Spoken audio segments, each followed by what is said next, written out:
الحمد لله وكفى وسلام على عباده الذين اصطفى أما بعد فأعوذ بالله من الشيطان الرجيم بسم الله الرحمن الرحيم قال الله تبارك وتعالى في كلامه المجيد والفرقان الحميد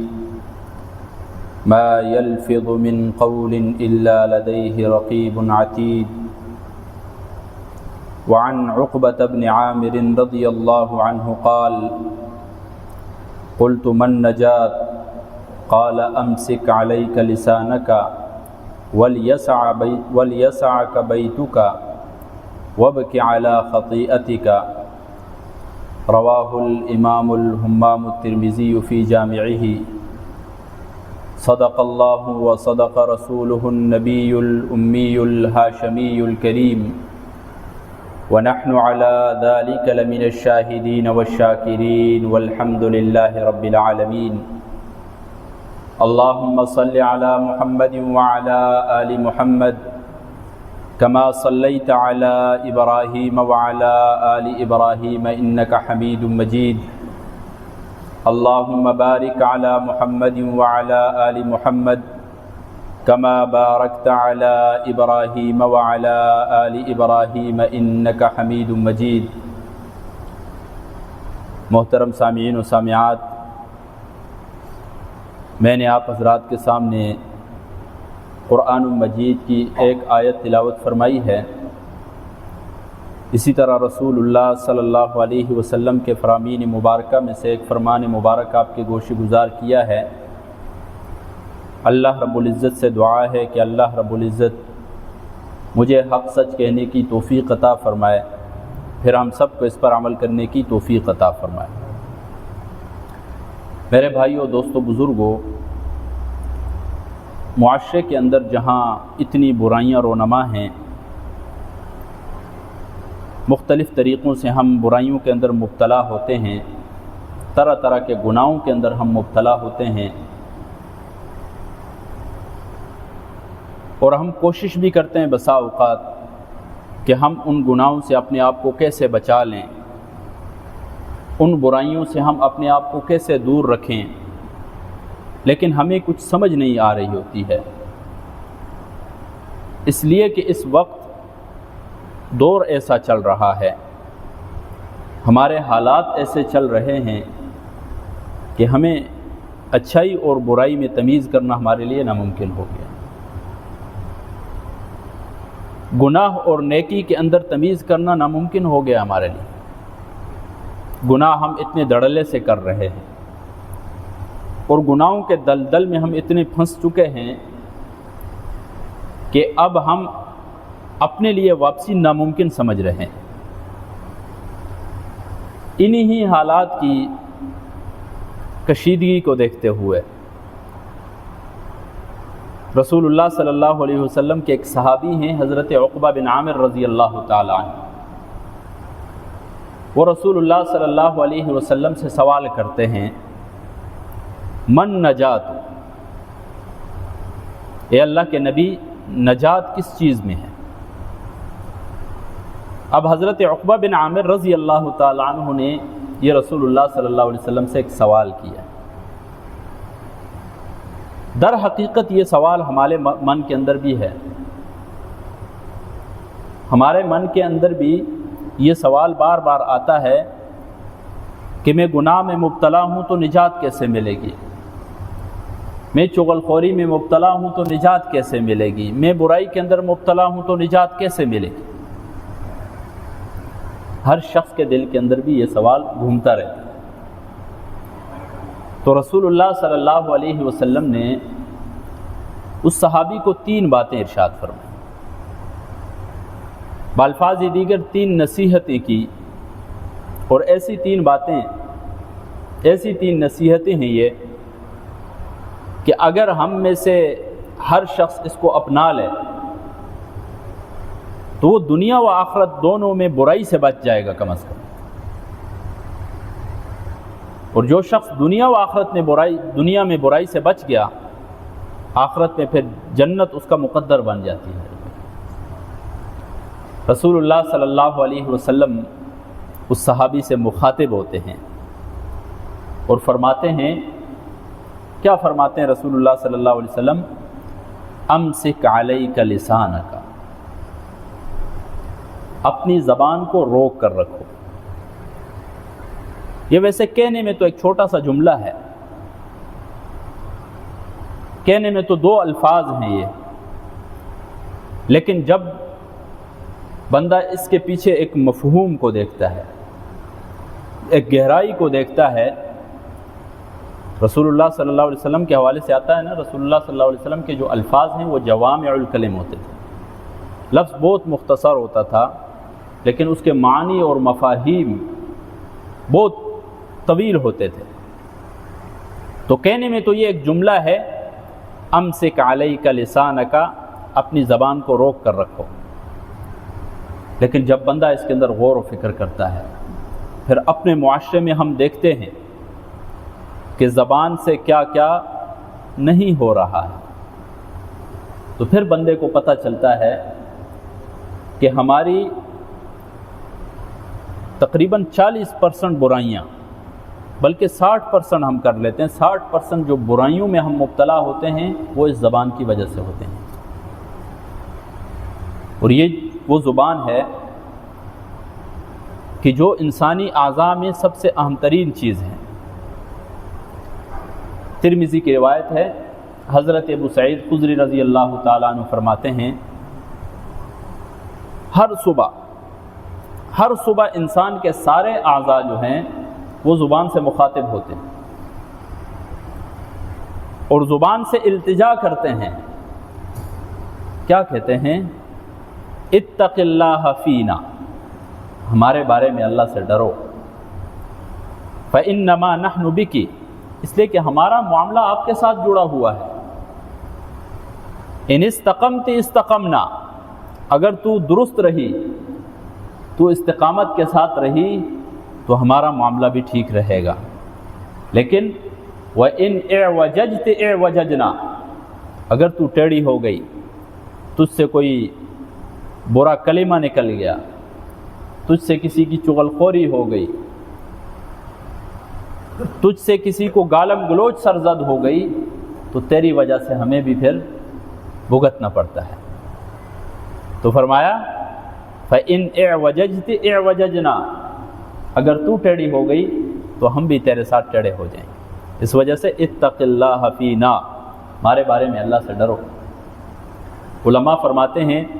یہ جو ہماری زبان ہے یہ 2 دھاری تلوار ہے، یہ حق بھی بولتی ہے، یہ باطل بھی بولتی ہے، یہ اچھائی بھی کرتی ہے، یہ برائی بھی کرتی ہے، یہ زندوں کو بھی نہیں چھوڑتی ہے اور مردوں کو بھی نہیں بخشتی ہے۔ یہ ہے تو بہت نرم، اتنی نرم کہ اللہ تبارک و تعالیٰ نے اس میں ہڈی نہیں رکھی ہے،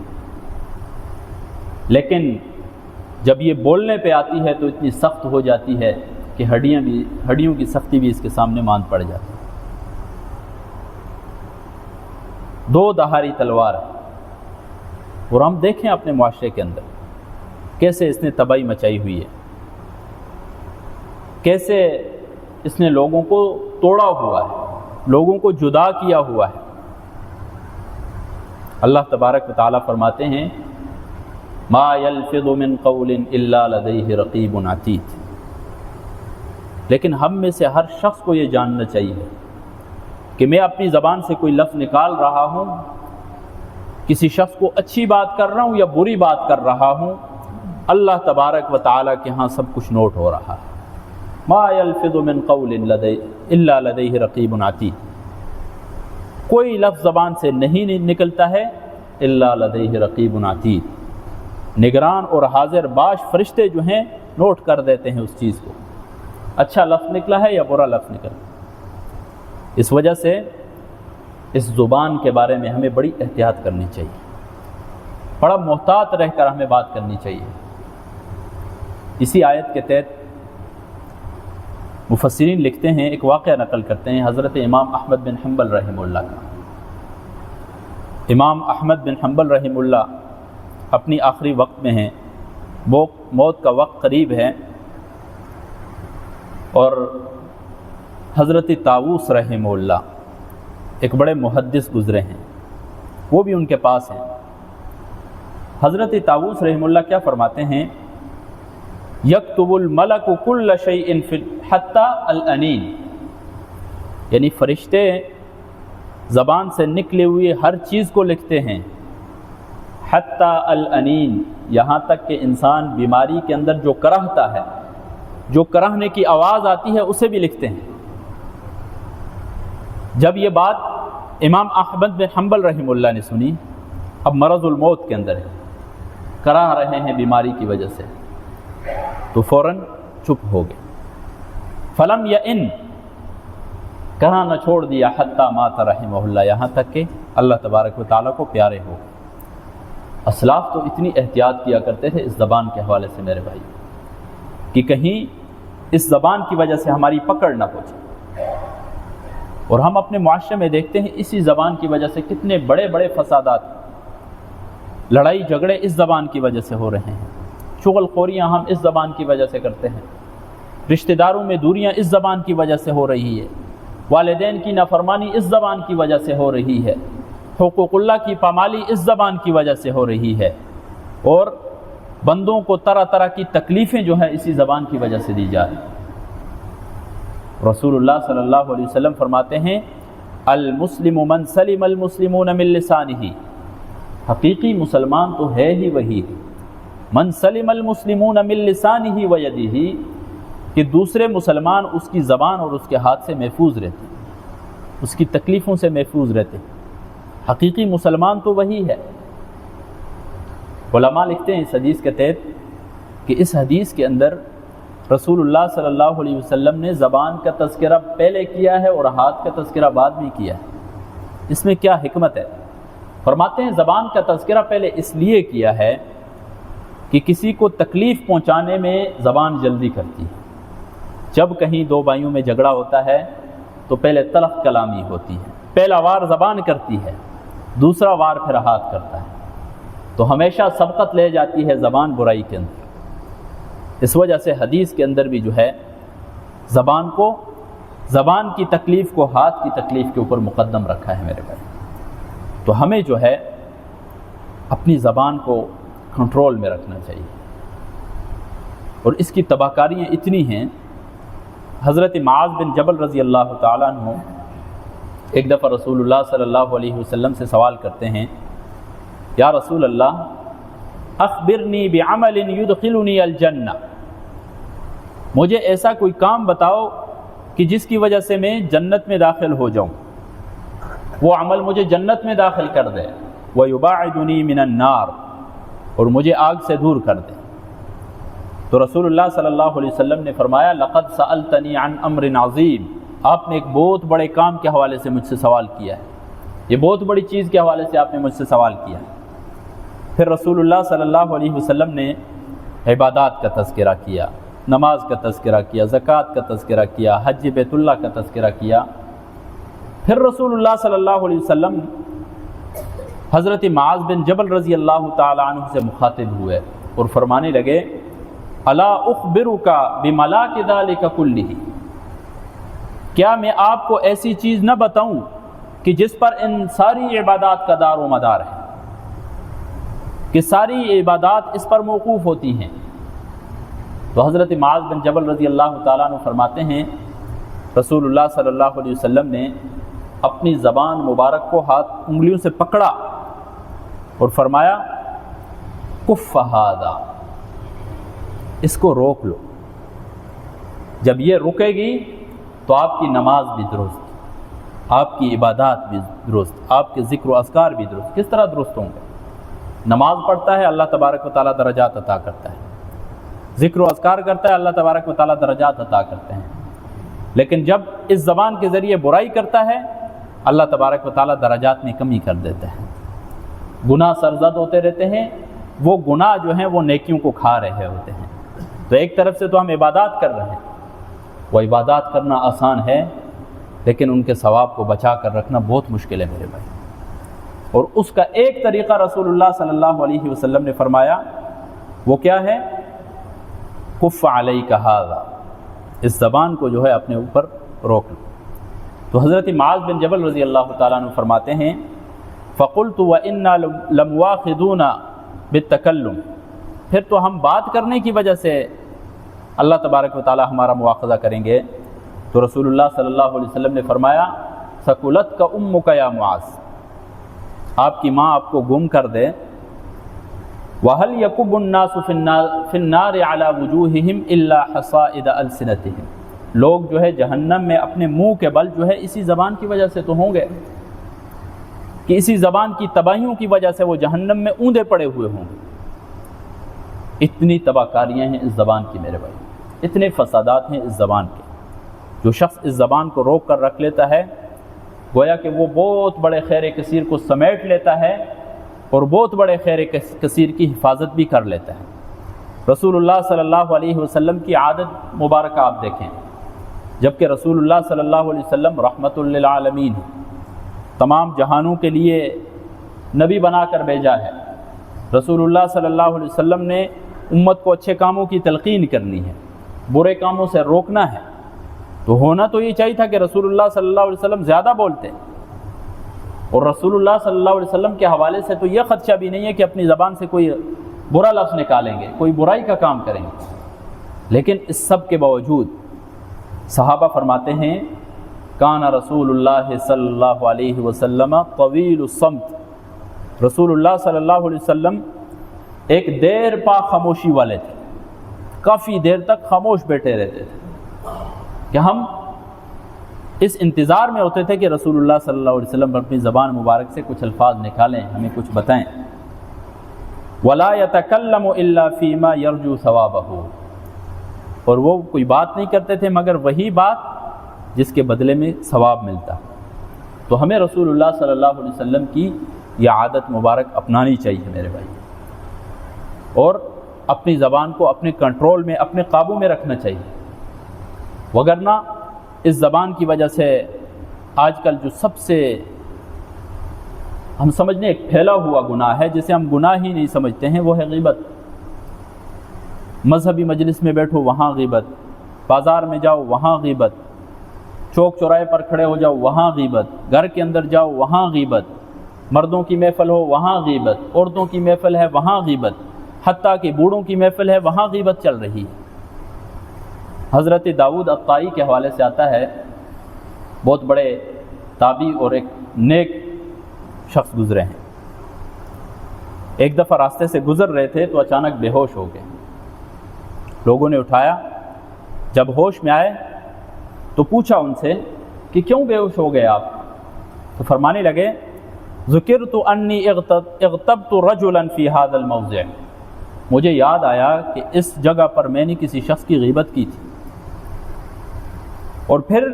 فذکرت مطالبتہ ایایا بین یدی اللہ تعالی، پھر مجھے وہ مطالبہ یاد آیا کہ اگر وہ اللہ تبارک و تعالیٰ کے سامنے اس کا مطالبہ کرے گا مجھ سے تو پھر میرا کیا حال ہوگا۔ تو اس خوف کی وجہ سے میں بے ہوش ہو گیا، میرے اوپر بے ہوشی طاری ہو گئی۔ حضرت ابراہیم بن ادہم رحمہ اللہ بہت بڑے بزرگ گزرے ہیں، فرماتے ہیں ایک دعوت پر چلے گئے، ولیمہ کی دعوت پر، تو دیکھا کہ لوگ آپس میں بیٹھے ہوئے ہیں، اور جیسے عادت ہے آج کل ہماری، ہم جہاں جمع ہو جاتے ہیں غیبت شروع ہو جاتی ہے۔ تو اب ولیمہ کی محفل ہے، دعوت ہے، لوگ آپس میں غیبت شروع کر دیے لوگوں نے۔ تو ابراہیم بن ادہم رحمہ اللہ فرماتے ہیں کہ عندنا یوکل اللحم بعد الخبز، ہمارے ہاں تو جب ولیمہ ہوتا ہے تو پہلے روٹی کھائی جاتی ہے، اس کے بعد گوشت کھایا جاتا ہے، اور میں دیکھ رہا ہوں کہ آپ لوگوں نے تو ابھی سے گوشت کھانا شروع کر دیا ہے۔ جب انسان کسی کی غیبت کرتا ہے تو گویا کہ وہ اپنے مسلمان بھائی کا گوشت کھا رہا ہے، اپنے مردہ بھائی کا گوشت کھا رہا ہے۔ تو ہمارے ہاں تو ولیمے میں تو یہ ہوتا ہے کہ روٹی پہلے کھائی جاتی ہے، اس کے بعد گوشت کھایا جاتا ہے، اور میں دیکھ رہا ہوں کہ آپ لوگ تو ابھی سے گوشت کھا رہے ہیں۔ کتنی بڑی بات بیان فرمائی۔ اسی طرح ابو سلمان الداؤد الطائی کا ایک قول ہے، اپنے شاگردوں سے مخاطب ہوئے، انہیں نصیحت کرنے لگے اور کہنے لگے کہ اللہ تبارک و تعالیٰ تمہیں اس جگہ نہ پائے جس جگہ سے اللہ تبارک و تعالیٰ نے تمہیں منع کیا ہے، بری مجلس سے منع کیا ہے تو اللہ تعالیٰ تمہیں وہاں پر نہ پائے۔ شراب خوری سے منع کیا تو اللہ تبارک و تعالیٰ تمہیں وہاں نہ پائے، محفل کے اندر غیبت سے منع کیا تو اللہ تبارک و تعالیٰ تمہیں وہاں پر نہ پائے، اور اللہ تبارک و تعالیٰ تمہیں ان جگہوں میں غیر حاضر نہ پائے جہاں پر جانے کا حکم دیا ہے، مسجد میں جانے کا حکم دیا ہے، آپ وہاں پر غیر حاضر ہوں، اور غیبت کی محفل میں آپ حاضر ہوں۔ انسان کو جن چیزوں کا حکم دیا ہے وہاں پر انسان غیر حاضر ہو، اور جہاں سے منع کیا ہے وہاں پر جا رہا ہو، تو یہ کھلم کھلا ایک نافرمانی ہے، کھلم کھلا۔ والد اپنے بیٹے سے اگر کہے کہ فلاں جگہ آپ نے نہیں جانا ہے، اور بعد میں دیکھے کہ بیٹا وہیں پر بیٹھا ہوا ہے، تو والد کے دل پر کیا گزرتی ہے؟ تو اللہ تبارک و تعالیٰ نے کتنے کاموں سے ہمیں منع کیا ہے،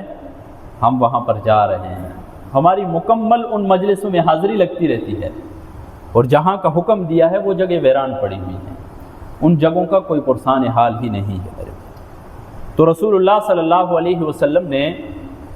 حضرت عقبہ بن عامر رضی اللہ تعالی عنہ کو جو نصیحتیں فرمائی، ان میں سے پہلی نصیحت کیا تھی؟ کف امسک علیک لسانک، اپنی زبان کو روک کر رکھو، جب یہ زبان رکے گی تو بہت سی برائیوں سے انسان کو نجات مل جائے گی۔ اور دوسری نصیحت رسول اللہ صلی اللہ علیہ وسلم حضرت عقبہ بن عامر رضی اللہ تعالیٰ عنہ کو فرماتے ہیں، وَلْيَسَعَكَ بَيْتُكَ، آپ کا گھر آپ کو کافی ہو جائے، آپ کا گھر آپ کو کفایت کر جائے۔ کیا مطلب ہے؟ مطلب یہ ہے کہ آپ کا زیادہ تر وقت آپ کے گھر میں گزرنا چاہیے، چہ جائے کہ انسان باہر معاشرے میں بری مجلسوں میں بیٹھتا رہے، برے دوستوں کے ساتھ گھومتا رہے، اور طرح طرح کی برائیوں میں مبتلا ہوتا رہے، اس سے بہتر ہے کہ آپ کا گھر آپ کے لیے کافی ہو جائے، کہ آپ اپنا وقت وہاں پر گزاریں تاکہ آپ فتنوں سے محفوظ رہیں، برائیوں سے آپ محفوظ رہیں، برے دوستوں سے آپ محفوظ رہیں۔ اور آخرت میں جس شخص کو برے دوست کی لت لگی ہوگی، وہ جب آخرت میں آئے گا تو ایک آہ بھرے گا، اور کیا کہے گا؟ اللہ تبارک و تعالیٰ فرماتے ہیں وَيَوْمَ يَعَضُّ ظَالِمٌ، ظالم شخص جو ہے اس وقت اپنے پورے جو ہے وہ کاٹ رہا ہوگا وہاں، اور کیا کہہ رہا ہوگا؟ یا لیتنی اتخذت مع الرسول سبیلا، کاش میں نے رسول اللہ صلی اللہ علیہ وسلم کے ساتھ راستہ اپنایا ہوتا۔ یا لیتنی لم اتخذ فلانا خلیلا، اے کاش میں نے فلاں شخص کو دوست نہ بنایا ہوتا، اس دوست کے ساتھ کبھی مجھے کہتا تھا چلو فلاں مجلس میں چلتے ہیں، وہاں پر جا کر ہم لوگوں کو تنگ کیا کرتے تھے، وہاں پر جا کر ہم ڈاکہ زنی ڈالا کرتے تھے، وہاں پر جا کر ہم شراب کی مجلس میں بیٹھا کرتے تھے، دوستوں کے ساتھ کیا سے کیا نہیں ہوتا ہے۔ تو رسول اللہ صلی اللہ علیہ وسلم نے جو دوسری نصیحت فرمائی، وَلْيَسَعَكَ بَيْتُكَ، آپ کا گھر آپ کے لیے کافی ہونا چاہیے۔ اور تیسری نصیحت جو فرمائی وہ ہے وَبْكِ عَلَىٰ خَطِيئَتِكَ، اپنے گناہوں کے اوپر، اپنے غلطیوں کے اوپر رونا چاہیے آپ کو۔ اس چیز میں نجات ہے انسان کے لیے، جو شخص اپنی غلطیوں کے اوپر روتا ہے۔ اور من حیث القوم، من حیث المجموع، ہم اپنے معاشرے میں دیکھیں کہ ہم کتنے جری ہو چکے ہیں گناہوں کے اوپر۔ گناہ کیا، اس کے بعد کوئی احساس اور کوئی ندامت نہیں، اس گناہ کے اوپر ہم دوسرا گناہ کرتے ہیں، اس کے اوپر تیسرا گناہ کرتے ہیں، ندامت ہمارے اندر سے ختم ہو چکی ہے۔ جو چھوٹے چھوٹے گناہ پہلے ہم متصور کیا کرتے تھے کہ یہ بھی گناہ ہیں، آج کے معاشرے میں ان گناہ کو گناہ تصور نہیں کیا جاتا میرے بھائی۔ تو کیسے ہمیں نجات ملے گی برائیوں سے؟ کیسے ہمیں نجات ملے گی گناہوں سے؟ کیسے ہمارے حالات جو ہے وہ بہتر ہوں؟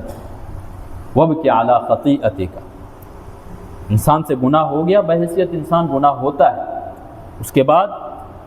ایک عظیم کام یہ ہے کہ وہ انسان رجوع کر رہا ہے اللہ کی طرف، اللہ کے سامنے اپنی بے بسی کو ظاہر کر رہا ہے کہ یا اللہ مجھ سے گناہ صادر ہو گیا ہے، میں توبہ کرتا ہوں اس گناہ کا۔ یہ بہت بڑا رجوع ہوتا ہے کہ انسان اپنے گناہ کو گناہ سمجھ رہا ہے، اس کے بعد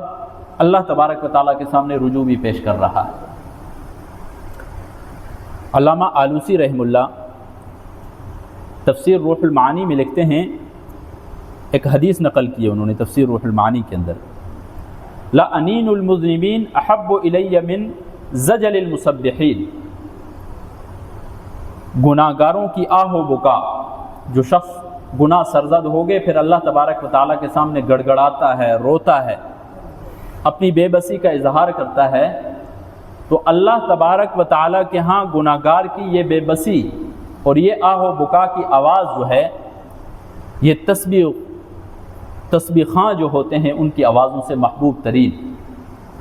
اللہ تبارک و تعالیٰ کو بہت پسند ہے جو شخص روتا ہے، اور وہ قطرہ، وہ آنسوں کا قطرہ جو اللہ تبارک و تعالیٰ کی خوف کی وجہ سے انسان کی آنکھ سے گرتا ہے، وہ اتنی طاقت رکھتا ہے کہ وہ جہنم کی آگ کو بھی بجھا دے۔ جو اللہ کے خوف سے انسان کی آنکھ سے گرتا ہے میرے بھائی۔ حضرت ثابت بنانی رحمہ اللہ ایک مشہور تابعی ہیں، بہت رویا کرتے تھے، بہت زیادہ، اتنے روئے کہ آنکھیں دکھنے لگ گئی۔ طبیب کے پاس گئے، طبیب نے کہا کہ آنکھیں آپ کی ٹھیک ہو جائیں گی لیکن مجھ سے وعدہ کرو کہ آج کے بعد رونا نہیں۔ جب یہ بات سنی تو فرمانے لگے فما خیرہما اذا لم یبکیا،